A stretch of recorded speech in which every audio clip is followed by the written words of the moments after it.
ধরেন কার কত বড় স্বপ্ন, আমি এই কথা বলি, কার কত বড় স্বপ্ন, আপনার কথা, আপনি মন্তব্যটা পেশ করেন, আপনি ভিডিওটা আপনি বানায় ছাড়েন। ধরেন আমি একটা মেডিকেল নিয়ে আলোচনা করি।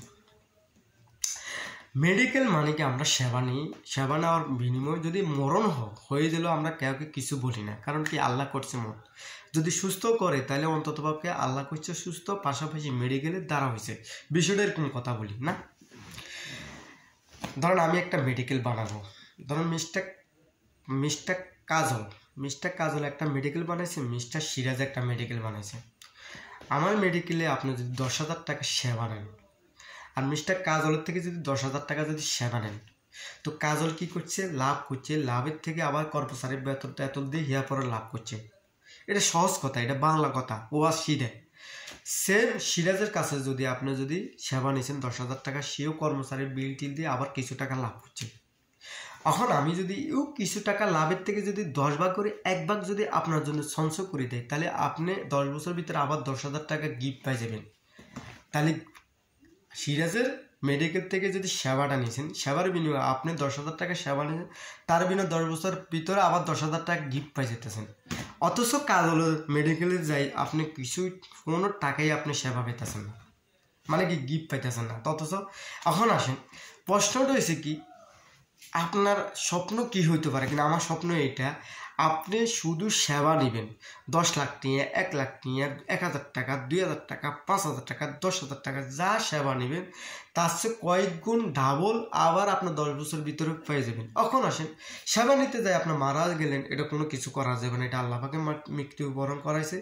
আবার যদি আপনি সুস্থ হয়ে যান আলহামদুলিল্লাহ। এখন মারা যাওয়ার পরে একটা রোগী যদি মারা যায়, সে যদি 10 লক্ষ টাকা সেবা নিছে, মারা গেছে, আমাদের এখানে একজনে 18 লক্ষ টাকা গেছে, কিন্তু সেবা নেওয়ার পরে এরপরে মারা গেছে। আচ্ছা, এখন সেই 10 লক্ষ টাকা সেবা নিছে আমার থেকে, মিস্টার সিরাজের মেডিকেল থেকে সেবা নিছে 10 লক্ষ টাকা। এখন সে যদি 10 বছর ভিতরে যদি আবার 10 লক্ষ টাকা যদি গিফট পাই যায়, তার আত্মীয় স্বজন প্রতিবেশী, সে তো মারা গেছে কিন্তু আত্মীয় স্বজন তো পাইছে। এখন আত্মীয় স্বজন যদি পায়, তাহলে কি বাংলাদেশের অর্থনীতি কি এই ক্ষেত্রে কি আমি কি ভূমিকা রাখতেছি না? আমার স্বপ্ন কি বাস্তবায়ন হওয়ার জন্য আপনারা কি আমার জন্য দোয়া করবেন না? হে আল্লাহ, আমাকে সাহায্য করে এটা, আমি যেন একটা মেডিকেল বানাতে আসি, মানুষের কল্যাণে কাজে লাগাতে পারি। এখন আসেন, মিস্টার কাজল থেকে আপনি মেডিকেল নিছেন, সেবাটা নিছেন, আপনি কিছুই পান না। অথচ আপনি যদি ওইখানে নেন, মানে একটা উজুতি, আমাদের নোয়াখালী ভাষা হুন্দু উজুতি, মানে হুন্দিচ্ছে সুদা কামারি, আপনি নিছেন, নেন। আর অথচ সিরাজের মেডিকেল থেকে যদি আপনি সেবাটা নিতেন, তাহলে অন্তত আপনার সেফটি হয়ে যেত। কার কত বড় স্বপ্ন একটু আলোচনা করেন। আমার স্বপ্ন আমি বাস্তবায়ন করার জন্য চেষ্টা করতে আছি, আল্লাহ আমাকে মেডিকেল করার তৌফিক দেন। এখন আমি চাইতেছি মেডিকেলে আপনার সকল সেবা এখানে পাবে, মানে A to Z, আপনার ব্রেনটে কাপসা ঘুরে পারবে না, মানে আপনি সকল সেবা এখানে, আপনি এখানে সুস্থ ইনশাল্লাহ হবেন। হওয়ার পরে আপনার ভিতরে একটা জিনিস চিন্তা করে দেখেন, আপনি যা সেবাটা নিছেন, ধরুন যদি আপনি 1 লক্ষ টাকা দিয়ে থাকেন, আবার 1 লক্ষ টাকা যদি 10 বছর যদি গিফট, মানে 10 বছর পরে যদি গিফট পাই যান, তাহলে আপনি 50% তো সুস্থ এমনি হয়ে যাবেন ভাই। আপনার ভিতরে তো কাজ করে, আমার টাকা যা যার, কিন্তু আমার তো বিরোটা হিসেবে, তাহলে আপনার ভিতরে কি চাপটা কমে গেছে না? রোগীর প্রথম জিনিস হচ্ছে টেনশন। এটা আমার কথা একমত হবে না, না হবে, এটা কমেন্টে জানাবেন। রোগীর প্রথম সমস্যা হয়েছে কি, তার টেনশন। টেনশন কি জানেন? টেনশনটা কি জানেন?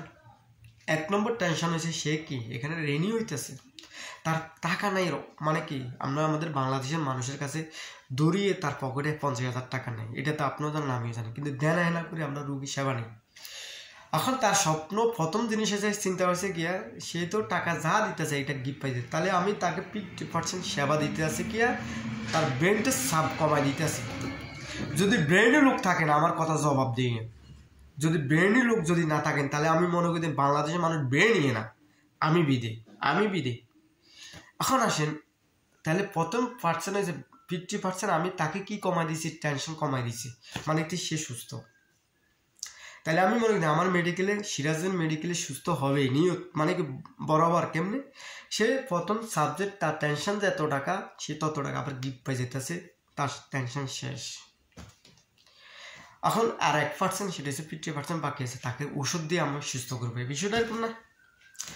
উন্নত প্রযুক্তির মাধ্যমে তাকে সুস্থ করা হবে। 2 টাকা বেশি যাক না কম যাক, কিন্তু উন্নত প্রযুক্তির মাধ্যমে তাকে সুস্থ করা হবে।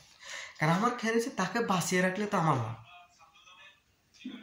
আমার খেয়াল কি, তাকে বাঁচিয়ে রাখলে সে বারবার আমার থেকে খানা খাইব লইব, সেবা নিব, সে আবার দেখাইছে কি সুস্থ থাকবো, তাহলে দেখাইছে কি সে আখর এখান থেকে লাখ লাখ টাকা ইনকাম করার সুযোগ হবে, আমিও ইনকাম করার সুযোগ আমি।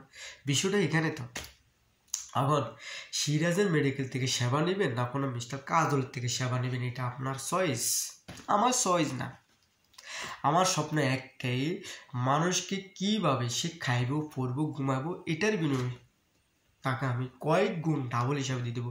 তাহলে তার চলার ক্ষেত্র 50% টেনশন শেষ, খানার ক্ষেত্র 50% টেনশন শেষ, চিকিৎসার ক্ষেত্র 50% টেনশন শেষ, ফিনিশ। এখন আপনি বলেন, আমি কি এই যে স্বপ্নটা দেখছি বাস্তবায়ন করার জন্য কাজ করতেছি প্র্যাকটিক্যাল, আপনি কি আমার জন্য দোয়া করবেন না? আপনি যদি দোয়া না করেন তাহলে আপনি বকিল।